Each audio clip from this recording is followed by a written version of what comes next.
Funny instant था। कुछ ही दिन पहले मैं कैंडिडेट को इंटरव्यू कर रही थी, तो हमने उनसे पूछा प्रोहिबिशन के बारे में। शराब बंद कर दी गई है बहुत सारे स्टेट्स में, गांधीयन प्रिंसिपल भी है। तो हमने उनसे पूछा कि क्या ये सही है। उन्होंने कहा नहीं, इंडिविजुअल्स की अपनी अपनी चॉइस होनी चाहिए कि आप हमारी जो सिटीजन्स हैं उन्हें इतना अवेयर बनाइए कि वो समझ पाएँ कि शराब उनके लिए गलत है और वो नहीं खरीदें। फिर मैंने उनसे पूछा कि हमें मैरिजुआना को लीगलाइज कर देना चाहिए। तो उन्होंने जवाब दिया कि मैडम मैंने मैरिजुआना ट्राई नहीं किया है। तो आप समझ पा रहे होंगे कि ये पैनल के लिए भले ही हास्यास्पद था, हम हंसे थोड़ी देर, लेकिन उससे उनके व्यक्तित्व के बारे में हमें कुछ पता चला। दिल्ली की लड़की और लखीमपुर की लड़की दोनों की चुनौतियाँ कैसे अलग हैं कि घूंघट या टॉन जीन्स। तो हो सकता है किसी को टॉन जीन्स पसंद हो और घूंघट में भी कोई कमी नहीं है, पर अगर आप घूंघट को पेट्रियार्की पितृसत्ता से अप्रोच कर रहे हैं तो वो गलत है। मैंने उनसे सती प्रथा के बारे में पूछा। मैंने उन्हें कहा आप राजस्थान के समाज से आते हैं और आपके समाज में मूंछों को और सती प्रथा को पूजा जाता है, लेकिन वो कहीं ना कहीं पितृसत्ता के प्रतीक हैं, और क्यों आप इस चीज़ को सेलिब्रेट कर रहे हैं कि आपकी महिलाएं जाकर जान दे पतियों के लिए। तो उन्होंने मुझे जवाब दिया कि मैडम ऐसा तो नहीं है कि सिर्फ महिलाएं जान देती हैं, कहीं ना कहीं इस दुनिया में पतियों ने भी महिलाओं के लिए जान दी होगी। जब आप एक ऑफिसर बनते हैं तो आप सरकार के नुमाइंदे बनने जा रहे होते हैं। इसका मतलब लेकिन ये नहीं है कि आप सरकार की किसी नीति को क्रिटिसाइज नहीं कर सकते। यूपीएससी इंटरव्यू एक ही बार में कैसे करे क्रैक? वैसे तो ये सवाल जो है बड़ा ओवरहाइप समझ में आता है, सुनाई पड़ता है, लेकिन क्योंकि जो छात्र हैं उनके लगातार इसको लेकर सवाल आ रहे थे, इसलिए हमने सोचा कि आज कोशिश करेंगे कि इस सवाल का जवाब क्या है वो ढूंढने की कोशिश करेंगे। आज हमारे साथ बेहद ही खास मेहमान जुड़ी हुई हैं सलोनी खन्ना, दिल्ली यूनिवर्सिटी में असिस्टेंट प्रोफेसर है और बड़ा ही चर्चित चेहरा है यूपीएससी मॉक इंटरव्यूज में। आपने इनको काफी बार देखा होगा। नमस्कार Saloni ji. Thank you so much for having me. तो सलोनी जी, सबसे पहले तो वक्त देने के लिए बेहद शुक्रिया, और दूसरी बात सवाल से शुरू करेंगे। सवाल ये कि क्या जो यूपीएससी इंटरव्यूज रहते हैं स्टूडेंट्स के, उसमें स्टूडेंट्स कई बार पूछते हैं कि एक बार में कैसे क्रैक कर पाएंगे हम, क्योंकि कई स्टूडेंट्स होते हैं फाइनल राउंड तक पहुंच जाते हैं, पर्सनालिटी टेस्ट तक पहुंच जाते हैं, लेकिन वहां से वापसी कई बार उनकी हो जाती है।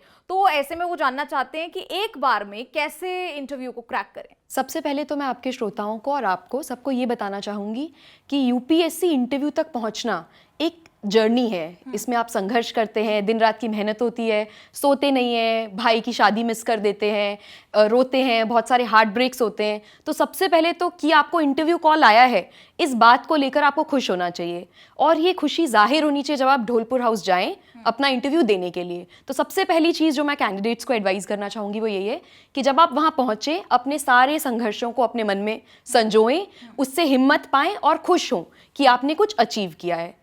दूसरा, अगर मुझे कुछ बोलना होगा तो मैं ये बोलना चाहूँगी कि आपको ईमानदार दिखना भी है और रहना भी है।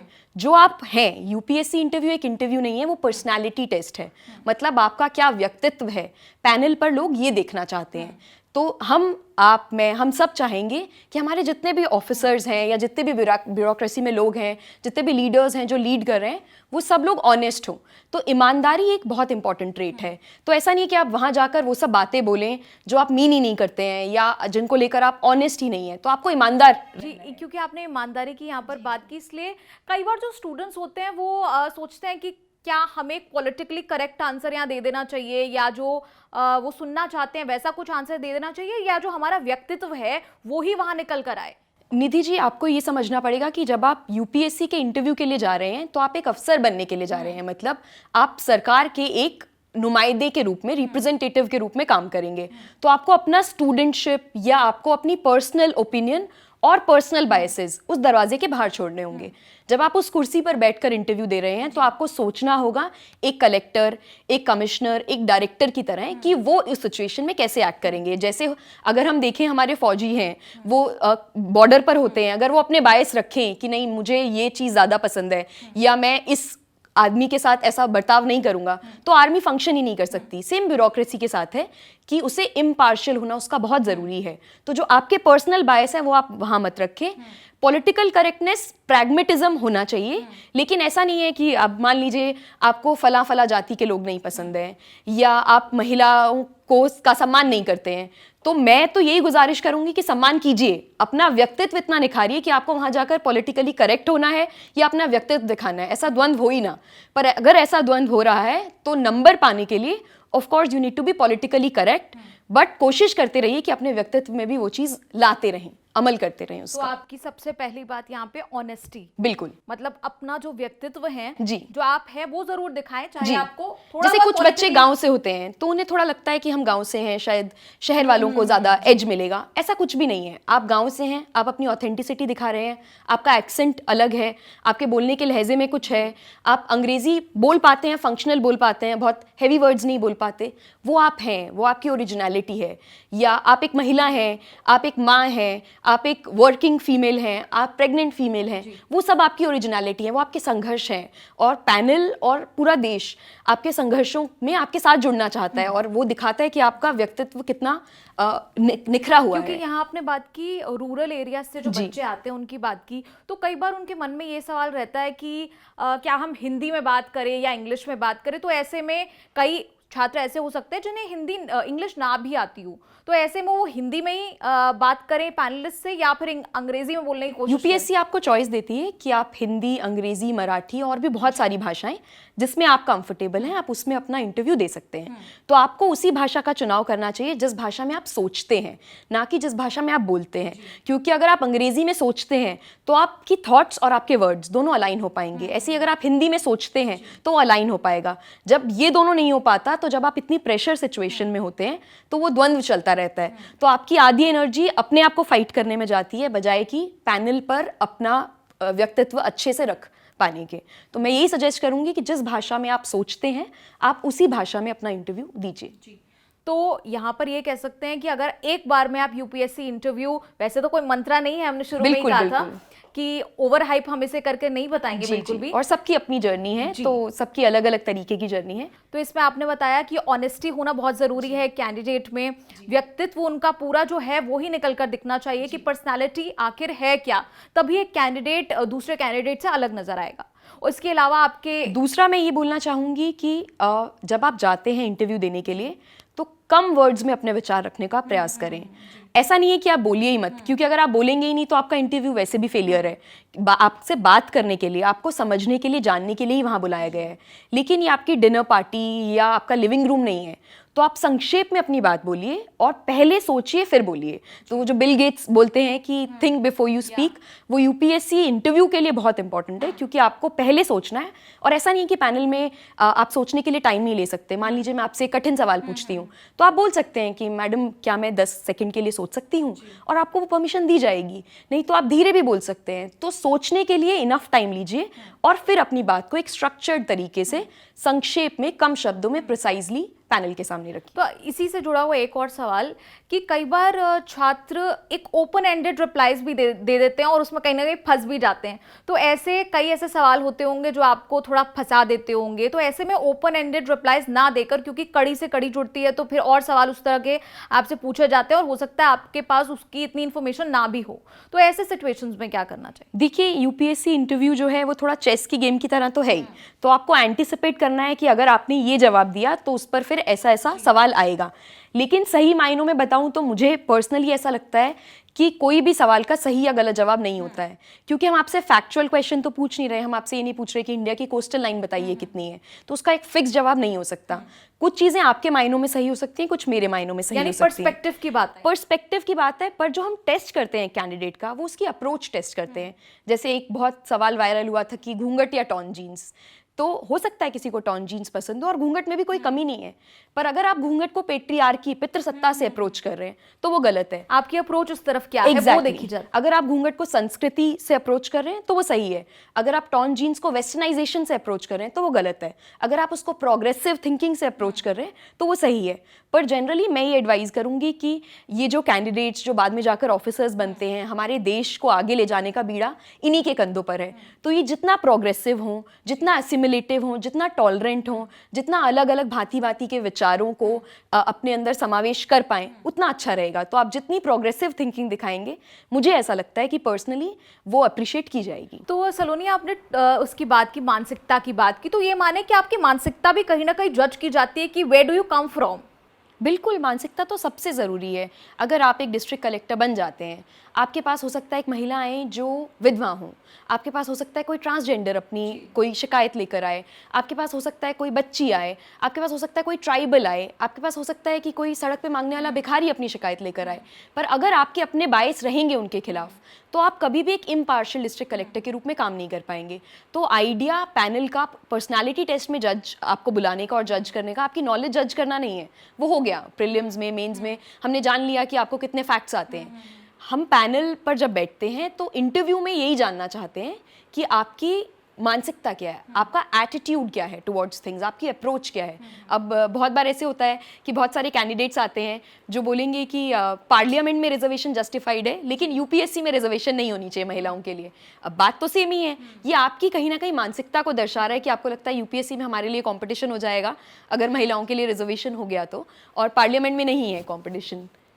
तो बेसिकली यहाँ आपकी जो अप्रोच है, जो आपका माइंडसेट है, बेसिकली आपका वही आपके लिए मेक और ब्रेक सिचुएशन यहाँ हो सकता है। Very true. जैसे एक बार मेरा ऐसा एक्सपीरियंस रहा, मेरे एक दोस्त इंटरव्यू में गए तो वो थोड़ा कास्ट को लेकर सेंसिटिव थे, वो अपर कास्ट से आते थे, तो वो कास्ट को लेकर एसोसिएट करते थे कुछ चीज़ें, उन्हें कभी भी इंटरव्यू में अच्छे मार्क्स नहीं मिले।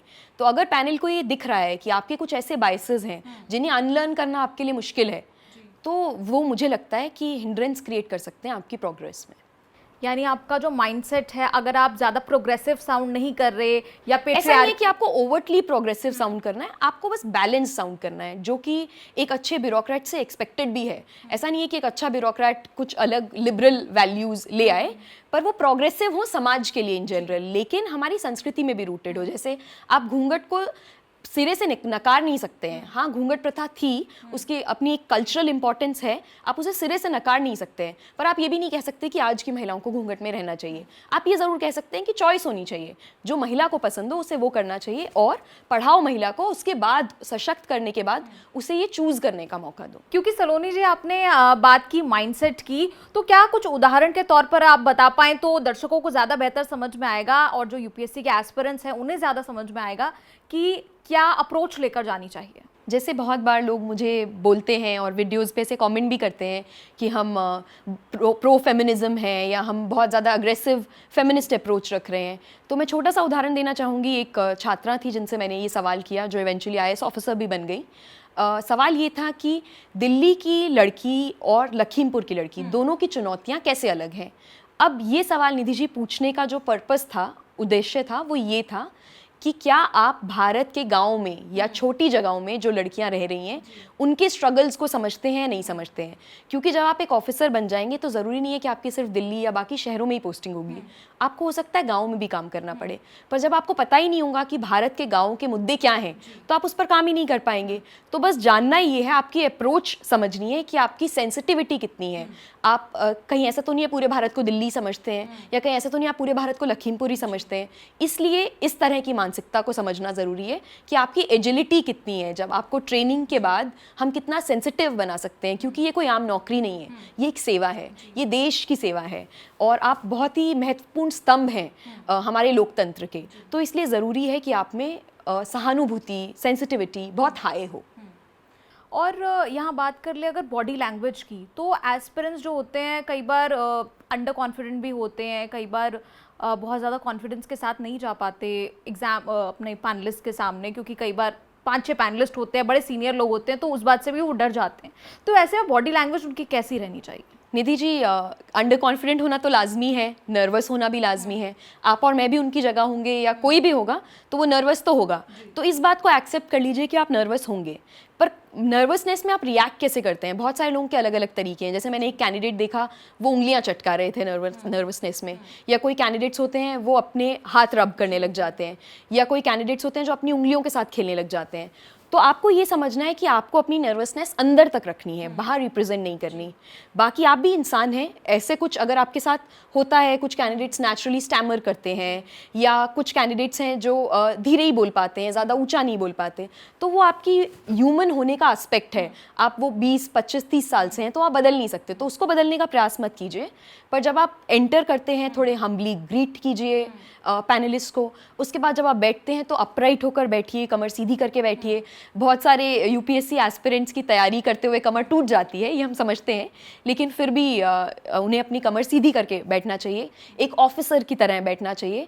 बहुत सारे लड़कों को हम देखते हैं कि वो जब चेयर पे बैठते हैं तो वो चेयर को जितनी जगह दी गई है उससे ज़्यादा घेर लेते हैं।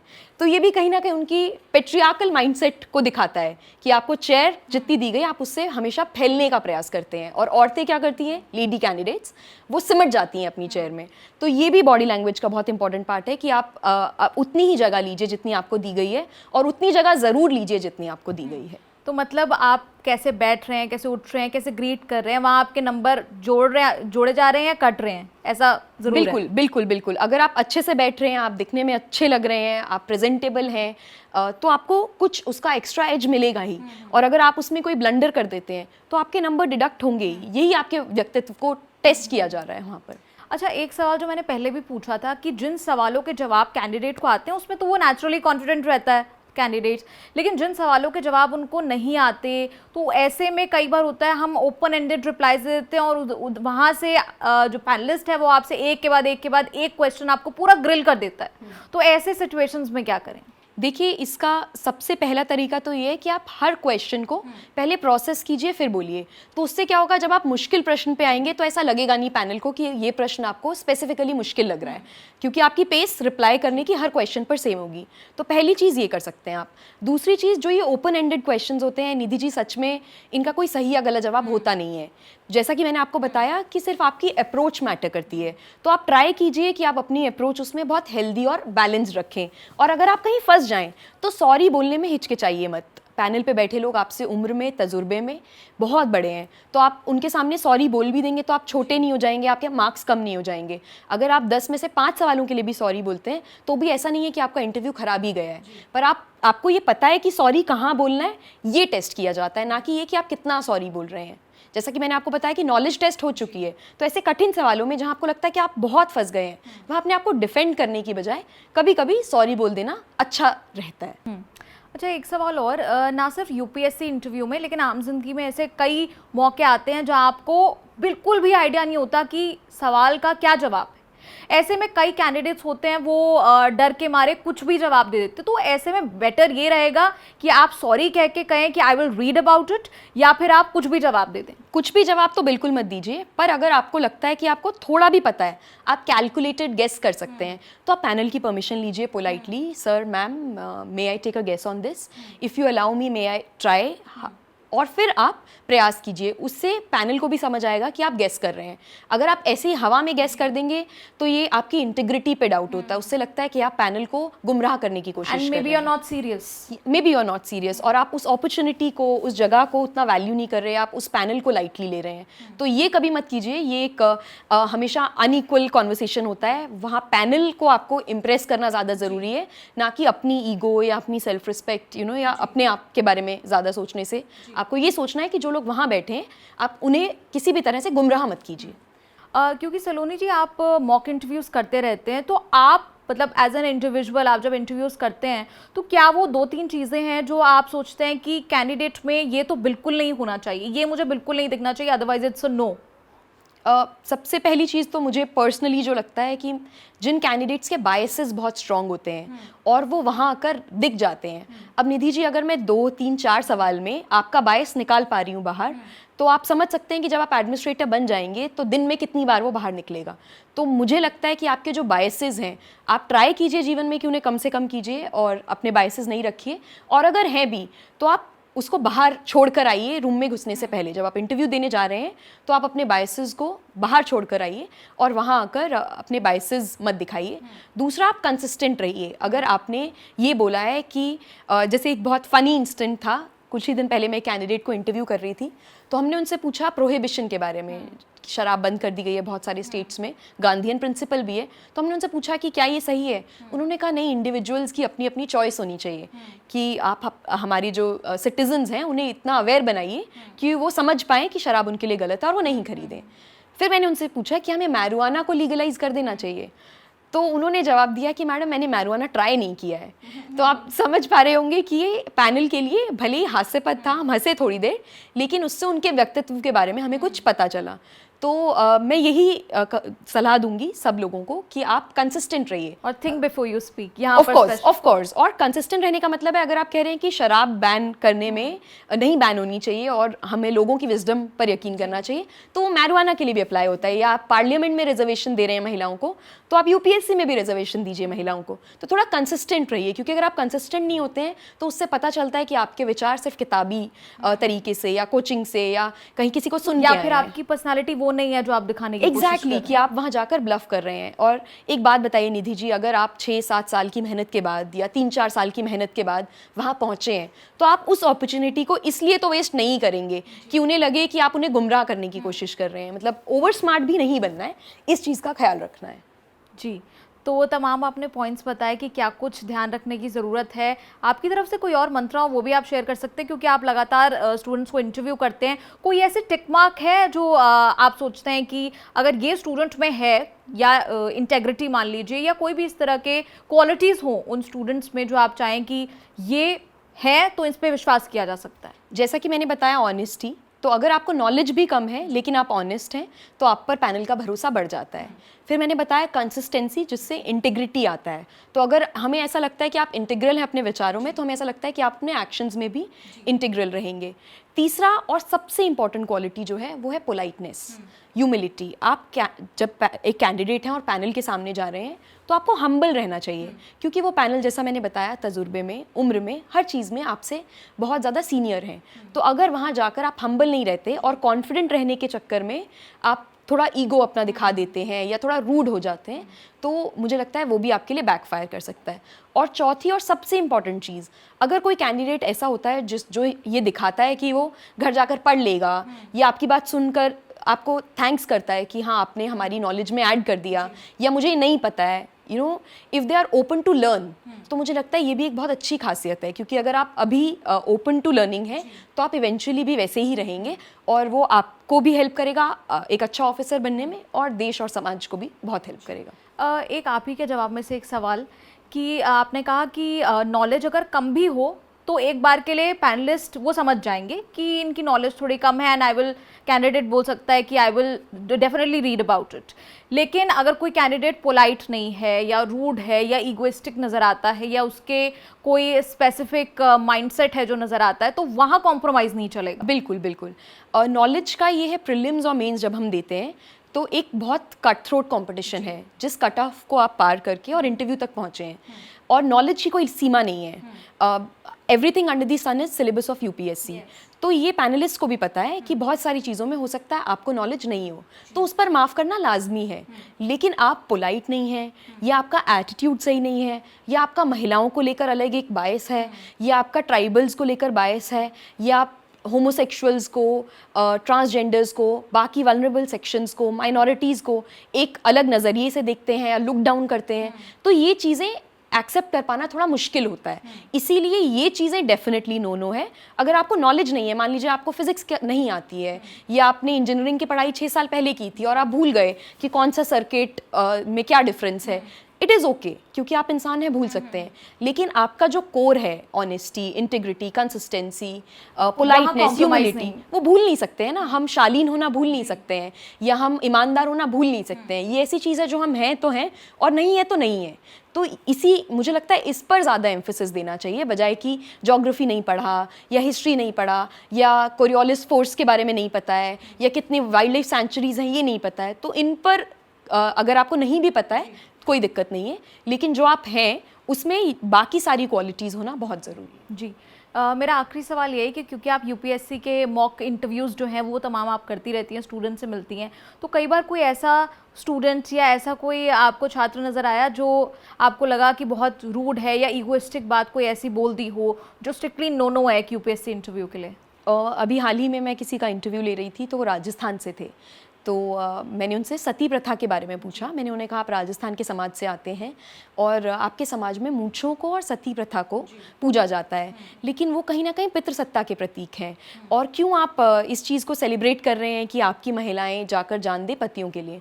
तो उन्होंने मुझे जवाब दिया कि मैडम ऐसा तो नहीं है कि सिर्फ महिलाएं जान देती हैं, कहीं ना कहीं इस दुनिया में पतियों ने भी महिलाओं के लिए जान दी होगी। तो वो मुझे थोड़ा रूड लगा इसलिए क्योंकि आप भी जानते हैं कि सती प्रथा अगर सही होती तो सरकार को उसे डिसकंटिन्यू करने की ज़रूरत ही नहीं होती, समाज को उसका बहिष्कार करने की ज़रूरत ही नहीं होती। हम संस्कृति पर, कल्चर पर, स्पेशली राजस्थान जैसा स्टेट जिसका इतना रिच कल्चर है, उस पर डाउट नहीं कर रहे। यहाँ महिलाओं की सैक्रिफाइस, बलिदान करने की कैपेसिटी, कैपेबिलिटी पर भी डाउट नहीं कर रहे। मतलब हम नमन करते हैं उसको, लेकिन उन्हें वीक समझकर और सती प्रथा को ऐसे देखना, ये मेरे लिए नो था कि आप इस बात को ऐसे डिफेंड कर दें कि कहीं ना कहीं दुनिया में कोई ना कोई मर्द ने भी अपनी बीवी के लिए या अपनी महिलाओं के लिए जान दी होगी। तो ये डेफिनेटली एक नो है। या आप इसको पर्सनली ले लें, क्योंकि उस कैंडिडेट की मूछें थी तो उन्होंने शायद पर्सनली ले लिया कि मैडम मैं तो मूछें इसलिए रखता हूँ। हम सब जानते हैं कि कहीं ना कहीं ये सब पितृसत्ता के अकेडमिकली भी साइंस हैं, और ऐसा नहीं है कि मुझे रखना या नहीं रखना गलत है, पर आपकी उसको लेकर अप्रोच क्या है वो थोड़ा मैटर करता है। तो कई बार ऐसा भी होता है कि मतलब स्टूडेंट्स को क्या आपकी एडवाइस क्या रहेगी कि ऐसे कंट्रोवर्शियल जो इश्यूज रहते हैं जो आपको पता है कि आप फंस सकते हैं यहाँ पे, अब चाहे वो सती की आप बात कर लें या कोई ऐसे लॉ बिल या ऐसे कोई प्रदर्शनों की बात कर लें जो अपने आप में बड़े कंट्रोवर्शियल रहे हैं, तो उन पर जब आपका व्यू पूछा जाता है, जब वो जानना चाहते हैं कि where do you come from on this particular issue, तो वहाँ पर थोड़ा बचकर आपको चलना ही चाहिए। नहीं, मैं तो ये बिल्कुल सलाह नहीं दूंगी कि आपको बचकर चलना चाहिए। देखिए, जब आप एक ऑफिसर बनते हैं तो आप सरकार के नुमाइंदे बनने जा रहे होते हैं। इसका मतलब लेकिन ये नहीं है कि आप सरकार की किसी नीति को क्रिटिसाइज़ नहीं कर सकते। आप उसे किन फैक्ट्स पर, किन बेसिस पे क्रिटिसाइज़ करते हैं, ये मैटर करता है। जैसे आज ही मैंने एक कैंडिडेट से पूछा कि आप बताइए, जो कोविड के टाइम डेथ्स हुई उसका नंबर, वो डॉक्टर थे, तो मैंने बोला कि उसका नंबर काफ़ी ज़्यादा है, ये आपको भी पता है और मुझे भी पता है, पर वो कम रिपोर्ट किया गया है, इस पर आपका क्या विचार है? तो उन्होंने कहा कि मैडम सेकेंड वेव में बहुत सारा क्षति पहुंची है और बहुत सारी डेथ्स हुई होंगी, और मुझे ऐसा लगता है कि ऐसी पॉसिबिलिटी है कि ये अनअकाउंटेड रह गई। अब देखना पे कितना बैलेंस्ड आंसर है। उन्होंने ये नहीं बोला कि सरकार ने काउंट नहीं किया या ज़्यादा हुई होंगी डेथ्स, बड़ा बैलेंस्ड आंसर, हाँ, कि ये पॉसिबिलिटी है कि अनअकाउंटेड रह गई होंगी। और दूसरी बात निधि जी, मुझे लगता है कि जो ऐसे सवाल होते हैं ना, वो आपका छक्का मारने का मौका होता है।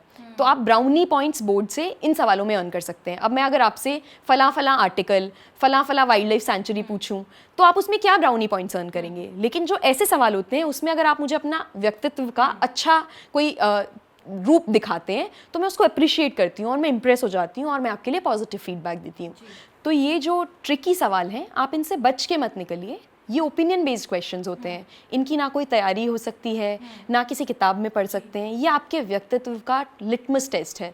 तो आप इन सवालों को ज़रूर अटेम्प्ट कीजिए, लेकिन थोड़ा सोच कर, 10 सेकंड का पॉज लेकर या पहले से रिफ्लेक्ट करके, और फिर इन सवालों के ऐसे जवाब दीजिए जो लगे कि सच में आप ही के जवाब हैं और बोरोड जवाब नहीं है। तो मैं तो हर कैंडिडेट को सजेस्ट करती हूँ कि ओपिनियन बेस्ड क्वेश्चंस आपके इंटरव्यू को बना सकते हैं या बिगाड़ सकते हैं। तो इन्हें अगर आप इनसे बच के निकल जाएंगे तो आप कहीं ना कहीं एवरेज मार्क्स में अटक जाएंगे। पर अगर आपको 150, 160 उससे ज़्यादा नंबर चाहिए, कि आपको 180, 190 मार्क्स चाहिए, तो आप ज़रूर ओपिनियन बेस्ड क्वेश्चंस को अटेम्प्ट कीजिए और जो आपका सही व्यक्तित्व है उसको सामने रखिए। तो आपने सुना सलोनी खन्ना को, आपने सुना क्या है उनके इनसाइट्स यूपीएससी इंटरव्यू को लेकर, तमाम गाइडेंस आपने उनकी तरफ से सुनी। उम्मीद करते हैं वीडियो आपको पसंद आया होगा। आपका कुछ सवाल है तो वो भी लिख भेजो हमें न्यूज़ तक के कमेंट्स में, और देखते रहिए न्यूज़ तक।